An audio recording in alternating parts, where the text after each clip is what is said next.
Whoa, that's a lot of hard rock for one video. I'd like to pause and draw attention to the fact that I do have a big Halloween rig up and arm, and I have assembled the whole thing. And my last Adventures in Halloween video showed me trying to assemble it, and it was a bit of a pain because I didn't have instruction manuals or anything, and it was kind of like trying to build a 5,000 piece puzzle just with the photo of it. But anyways, while I was trying to assemble that arm, I did make a removable tool handle, and there will be a video on this shortly.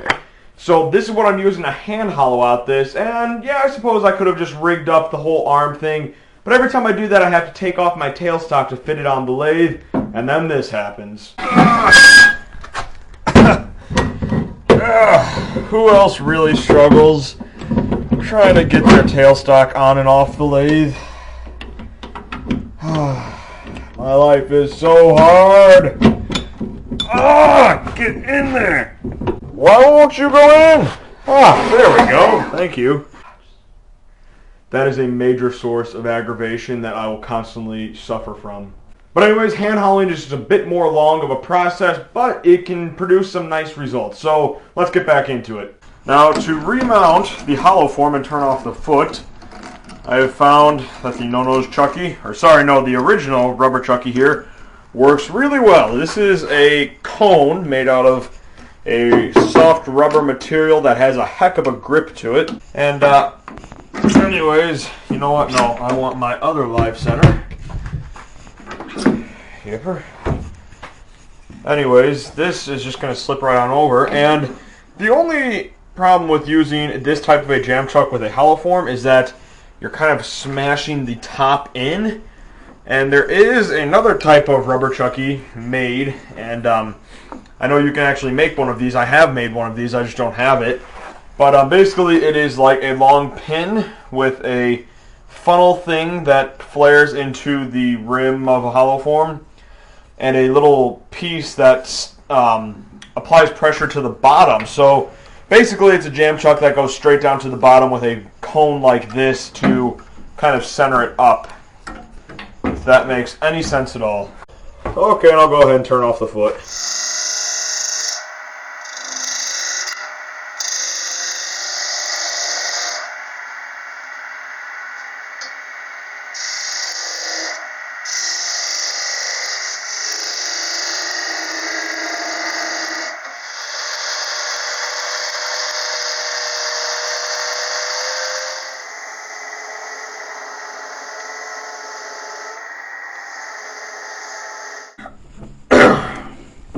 Okay, that came out pretty good, and I'm just going to take off the nub at the bottom with a knife.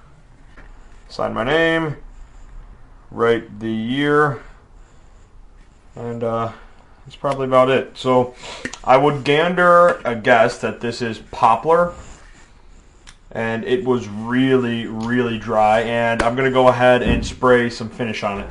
Okay, now to finish this up, I'm going to be using automotive refinishing spray lacquer. Now this is already thinned down, it's ready to spray straight out of the can. The brand is Duplicolor, and I have seen it at Murray's automotive parts stores.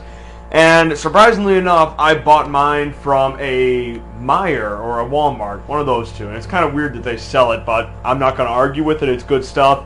A little bit pricier than average lacquer, and I have thinned down brushing lacquer and sprayed it, and it works fine, but this will really give you a high quality finish if you take the time to spray it yourself, not with aerosol cans.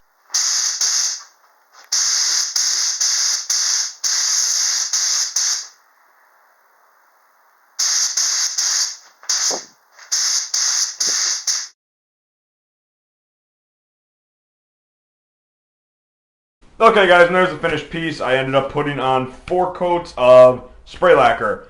And the last couple coats I ran out of that Duplicolor brand, so I just layered Def brand brushing lacquer over that, and that was a semi-gloss. And I was worried that it might wrinkle over the top, that it might wrinkle over the top, but it actually did not. So thank God for that. Some lacquers will react differently with other lacquers, and in theory, they're all the same thing, but if you just throw different brands on top of each other, I have had it sort of not bond as well as the same brand would.